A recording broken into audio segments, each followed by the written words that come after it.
جو اللہ والے ہوتے ہیں، انبیاء اور رسول علیہم السلام، صالحین، یہ دنیا سے ان کو دلچسپی نہیں ہوتی، رہتے ہیں، وقت گزارتے ہیں، لیکن دنیا میں کوشش کرتے ہیں کوئی آخرت بن جائے،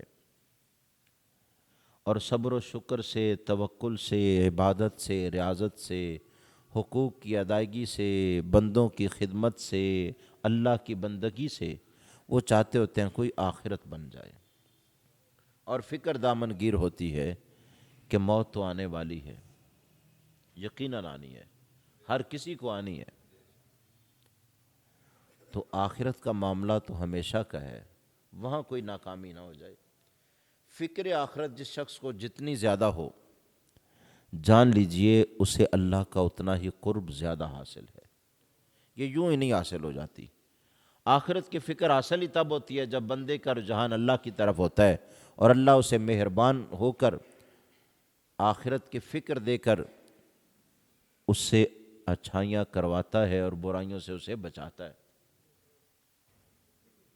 حضرت موسیٰ علیہ السلام نے اسرائیل کے آنے پر جب تماچا دیا نا تو آنکھ باہر نکل گئی، آنکھ ہاتھ پہ رکھی، جب واپس گئے نا تو صحیح بخاری میں ہے، اسرائیل نے جا کے کہا اللہم ارسلتنی الی عبد لا یرید الموت، اے اللہ تو نے مجھے اس بندے کی طرف بھیج دیا جو مرنا نہیں چاہتا،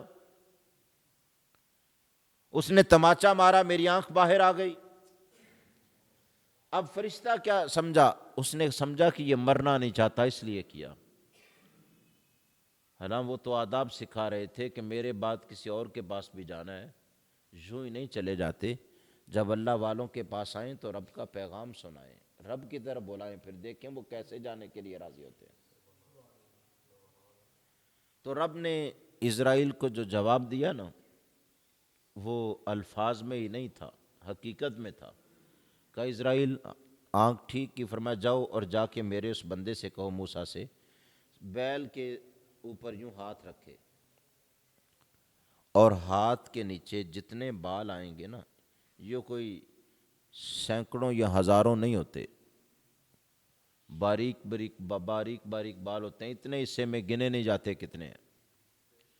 کہا موسیٰ سے جا کے کہنا ہاتھ پھیریں، ہاتھ رکھیں، ہاتھ کے نیچے جتنے بال آئیں گے اتنے سال ہم تمہیں اور زندگی عطا فرماتے ہیں۔ اب یہ کیوں کہا؟ اس لیے کہ فرشتہ کہہ رہا تھا کہ وہ مرنا نہیں چاہتا، تو رب نے کہا جاؤ جا کے بلا اسے لمبی عمر کا پیغام دو نا، پھر تمہیں پتہ چلے گا کہ وہ واپس آنا چاہتا ہے کہ نہیں آنا چاہتا۔ فرشتہ گیا، رب کے حکم کا پابند تھا، رب کا حکم سنایا، تو موسیٰ علیہ السلام نے کہا اتنے سال زندہ رہنے کے بعد پھر کیا ہوگا؟ کہا پھر موت۔ کہا پھر موسیٰ ابھی رب کے ہاں جانے کے لیے تیار ہے۔ فرمایا ہمیں اتنی لمبی زندگی کی کیا ضرورت ہے، بات بن گئی، بس کام ہو گیا، جو ذمہ داری تھی ادا کر۔ فرشتے کو سمجھ آ گئی کہ مسئلہ یہ نہیں تھا جو میں سمجھا ہوں کہ مرنا نہیں چاہتا۔ جب ہزاروں سال زندگی کی خوشخبری اللہ کی طرف سے پیغام دے کر میں بتا رہا تھا، تو موسیٰ نے کہا نہیں نہیں رہنے دو، ابھی جانے کے لیے تیار ہیں۔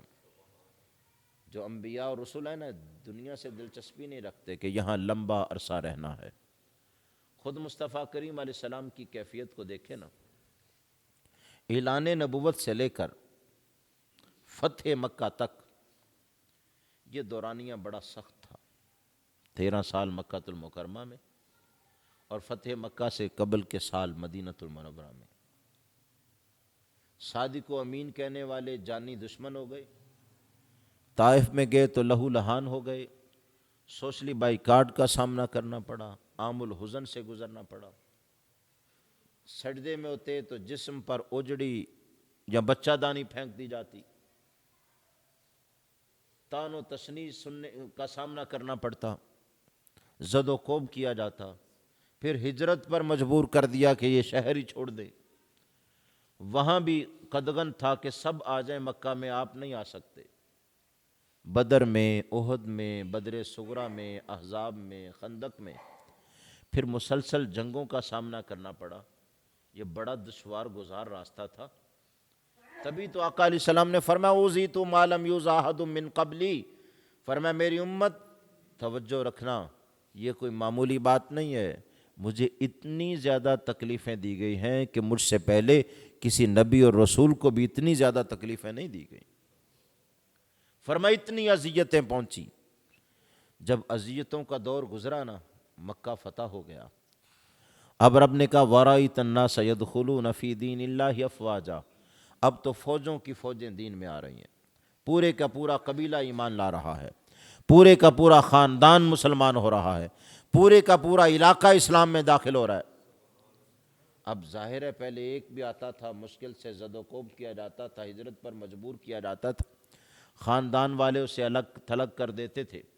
اور اب تو جو آتا ہے عزت بھی پاتا ہے، کرامت بھی ملتی ہے، سکون بھی ملتا ہے، ٹھہراؤ بھی ملتا ہے.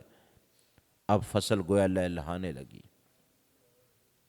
باپ 40 سال محنت کرے نا، اور اس کے نتیجے میں بچے کہیں سیٹل ہو جائیں، کام کاج اچھے طریقے سے کرنا شروع ہو جائیں، کسی عہدے اور رتبے پر پہنچ جائیں، تو انہیں دیکھ کر نا اسے سارا غم بھول جاتا ہے، اور وہ کہتا ہے کہ مجھے ساری پریشانیاں بھول گئیں، اور میری کمر بھی جو محنت کر کے ٹیڑھی ہو گئی تھی نا، ان کو کامیاب دیکھ کے سکون مل گیا.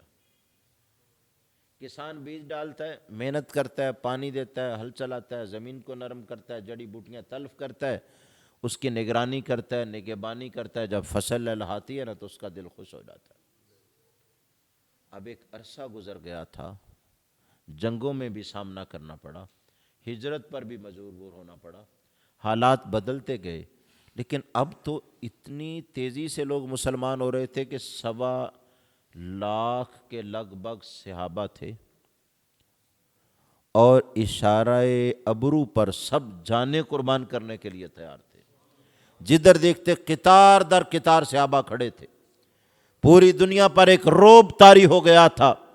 اب تو ملک اصفر اور دنیا کی سپر پاور ہرقل شاہ روم، وہ بھی کہہ رہا تھا وَلَوْ كُنْتُ عِنْدَهُ لَغَسَلْتُ عَنْ قَدَمَيْهِ، اگر میں ان تک پہنچ سکوں تو میرے پاس جو معلومات آئی ہیں ان کے نتیجے میں ان کے قدم دو دو کے غسالہ پیوں.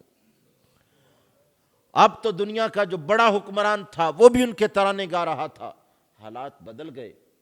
اب جہاں سرکار دیکھتے خوشی ہی خوشی ہے، فصل لہلہا رہی ہے، صحابہ کی قطاریں ہیں. اب اتنے میں ظاہر میں دیکھا جائے، مادیت کی نظر سے دیکھا جائے تو بندہ سمجھتا ہے اب زندہ رہنے کا مزہ ہے، اب زندگی انجوائے ہوگی، بڑی خوشیاں مبارکیں.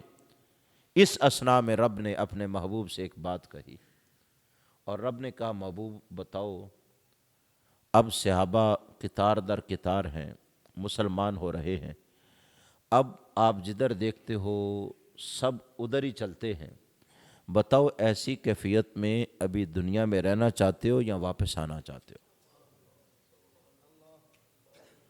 ذرا نفسیات کے ماہرین توجہ کریں کہ کب یہ پیغام مل رہا ہے. اور رب یہ نہیں کہہ رہا کہ یہ فیصلہ، اختیار دے رہا ہے. حدیث میں ان اللہ تعالی خیر عبدا ما بین الدنیا وما بین عندہ، آقا علیہ السلام نے فرمایا اللہ نے اختیار دیا مجھے، کہا محبوب بتاؤ یہاں رہنا چاہتے ہو واپس آنا چاہتے ہو؟ کب؟ جب ہر طرف صحابہ کی جماعتیں پھیل رہی تھیں، اسلام کو وسعتیں مل رہی تھیں، اور ملکوں کے ملک، قوموں کی قومیں، قبیلوں کے قبیلے، خاندانوں کے خاندان، فوجوں کی فوجیں اسلام میں آ رہی تھیں. تو آقا علیہ السلام نے فرمایا فاختار ما عند اللہ، فرمایا میں نے کہا یا اللہ میں نے اپنا فریضہ ادا کر دیا، واپس پلٹنا چاہتا ہوں. رہنے کا مزہ تو اب تھا نا. اب تو جہاں نظر اٹھاتے تھے وہاں لوگ جانیں قربان کرنے کے لیے تیار تھے. اب تو دنیا پر حکومت قائم ہو رہی تھی. لیکن آقا علیہ السلام فرماتے ہیں جب رب نے مجھے کہا تو میں نے کہا اے اللہ واپس آنا چاہتا ہوں، کیونکہ میں نے جو فریضہ تھا ادا کر دیا، اور کہہ دیا فَلْيُبَلِّغُ الشَّاهِدُ الْغَائِبَ، آج جو موجود ہیں یہ اپنا پیغام نسل در نسل قیامت تک آنے والے لوگوں تک پہنچا دیں گے. اے اللہ میرا فریضہ ادا ہوا. بتائیے جنہیں یوں دلچسپی ہو رب کی ملاقات کی، واپس پلٹنے کی، اگر کائنات میں کبھی ایسا وقت آیا کہ انہوں نے زندگی کے لیے دعا کی کہ کچھ دن مل جائے، تو وہ تبھی تھا جب رمضان قریب آیا کرتا تھا. بس 1 مہینہ پہلے یعنی شعبان میں، اور اس سے بھی 1 مہینہ پہلے یعنی رجب کے آغاز میں آقا علیہ السلام دعا کرتے تھے اللہم بارک لنا فی رجب و شعبان وبلغنا رمضان. کہتے ہیں اللہ رجب برکت سے گزرے، خیر سے گزرے، شعبان میں بھی برکت ہو، خیر ہو، اور اللہ زندگی میں اتنی مہلت دے دینا کہ رمضان تک پہنچ جائیں. بس اب تو ہم بالکل کنارے پہ پہنچ گئے ہیں. آنے والا جمعۃ المبارک رمضان المبارک میں ہوگا. بس یہی دل میں خواہش ہے مالک، فیصلے تیرے ہیں، اس پر ہم راضی ہیں. تو جب چاہے کسی کو اٹھا لے، تقدیر پر ہمارا پختہ ایمان ہے، اور تیرے فیصلے پر ہم راضی ہیں، تو جو فیصلہ کرے. لیکن مالک اب رمضان کے قریب پہنچ گئے ہیں، زندگی میں اتنی مہلت دے دینا کہ رمضان تک پہنچ جائیں. اے اللہ اتنی آسانی پیدا کر دینا کہ یہ صاحبان رحمت میسر آ جائے.